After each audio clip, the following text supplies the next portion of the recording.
Les plantes ont un pouvoir incroyable en décoration. Elles apportent la fraîcheur, la verdure, la couleur. Mais faudrait-il encore savoir quelles sont les plantes qui sont toxiques pour votre intérieur? Dans cette vidéo, je vais vous parler de deux plantes qui sont toxiques pour votre maison. Pour ceux qui ne me connaissent pas encore, je m'appelle Linda Azoni. Je suis la fondatrice de l'agence d'architecture d'intérieur Concept Linda Déco. Si c'est la première fois que tu tombes sur ma chaîne, n'oublie pas de t'abonner et surtout déclenche la petite cloche pour recevoir des notifications à chaque fois que je poste une nouvelle vidéo. Like, commente et partage pour me donner de la force. Ça y est, j'ai créé mon entreprise de BTP au Cameroun.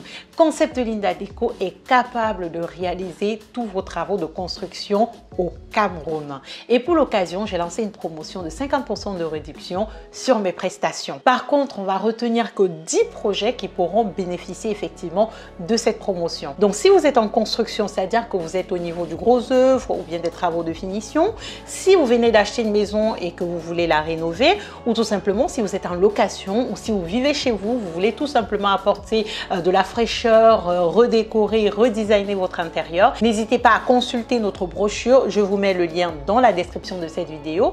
N'oubliez pas aussi de soumettre votre projet. Je mets également le lien du formulaire dans la description de cette vidéo. Pourquoi pas, vous pourrez être sélectionné pour ainsi bénéficier de cette promotion et avoir un intérieur clé en main avec bien sûr la touche Concept Linda Déco.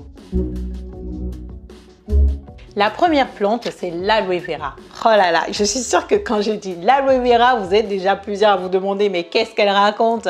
L'aloe vera, c'est une plante géniale, ça a été prouvé, elle fait plein de choses. Ne vous inquiétez pas, je suis entièrement d'accord avec vous. L'aloe vera, c'est top. Ça calme certaines brûlures, ça sert même souvent de masque capillaire, c'est comestible, il n'y a pas de problème. Mais ce qui est le plus important, c'est de comprendre que dans l'aloe vera, il y a une substance qui peut être toxique. Déjà par rapport à la composition, comme vous pouvez le voir, il y a la feuille de l'aloe vera. Maintenant, juste en dessous de la feuille, il y a un liquide jaune qu'on appelle latex. Et enfin, il y a le gel au milieu. Alors, ce qu'il faut savoir, c'est le gel qui est comestible. C'est le gel qui est vraiment très bien dans l'aloe vera. Par contre, le liquide jaune autour qu'on appelle latex est très toxique. Ça peut causer des crampes et des douleurs abdominales. La diarrhée, ça peut même aussi endommager les reins. Vous voyez à quel point ce liquide est vraiment toxique. À tel point que l'OMS, hey, attention, hein, j'ai fait mon job, hein, j'ai fait des recherches. Hein, je vous mets le lien de mes recherches dans la barre de description de cette vidéo. Donc, je disais effectivement à tel point que l'OMS, qui est l'Organisation mondiale de la santé, a classé l'aloe vera comme étant une substance possiblement cancérigène. Si elle est consommée bien sûr sous forme d'extrait de feuilles entières. Vous comprenez pourquoi? Parce qu'effectivement la zone latex, on ne doit pas la consommer et si on la consomme, ça peut causer d'énormes problèmes. Pour ceux qui ont des jeunes enfants à la maison, vous savez, hein, ils découvrent le monde à travers leur bouche.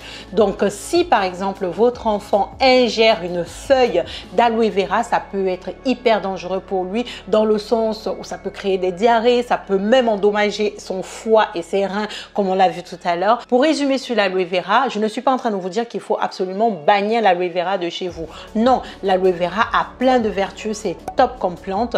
Mais ce que je vous dis, c'est qu'il faut faire attention. Déjà, il faut éviter de la laisser à la portée des enfants. Et deux aussi, pour vous, il faut savoir la manipuler dans le sens qu'il faut absolument éviter le liquide jaune qu'on appelle latex. La deuxième plante dont je voulais vous parler, c'est la Monstera deliciosa qui est hyper tendance en ce moment. Vous la voyez un peu partout dans les intérieurs, c'est joli, ça apporte de la verdure, de la fraîcheur, c'est top. Mais il faut aussi savoir que c'est très dangereux pour les jeunes enfants dans le sens où si votre enfant, nos explorateurs nés qui découvrent le monde à travers leur bouche, s'ils ingèrent effectivement une feuille de Monstera, ça peut être catastrophique dans le sens où ils vont avoir une brûlure au niveau de la gorge, au niveau de la bouche, bref, c'est vraiment pas bon pour eux et ce n'est également pas bon pour les animaux tels que le chien et le chat. C'est déjà la fin de cette vidéo. Voici donc ce que je voulais vous dire sur ces deux plantes qui sont toxiques pour votre intérieur. Mais il y en a plusieurs, hein, donc si vous voulez que je fasse une partie 2 sur les plantes toxiques à connaître, n'hésitez pas à me dire ça en commentaire pour que je puisse préparer la vidéo. Et aussi, si vous souhaitez que je vous parle à l'inverse des plantes qui sont recommandées dans votre intérieur, n'hésitez pas aussi à me dire en commentaire pour que je puisse préparer la vidéo. Si cette vidéo vous a plu, en même temps c'est gratuit, n'oubliez pas de me mettre un pouce vers le haut.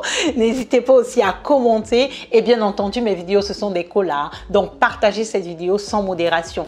Partagez-la parce que quelqu'un peut en avoir besoin. Ça peut aider les mamans qui ont des jeunes enfants chez eux. Franchement, ne gardez pas cette information pour vous.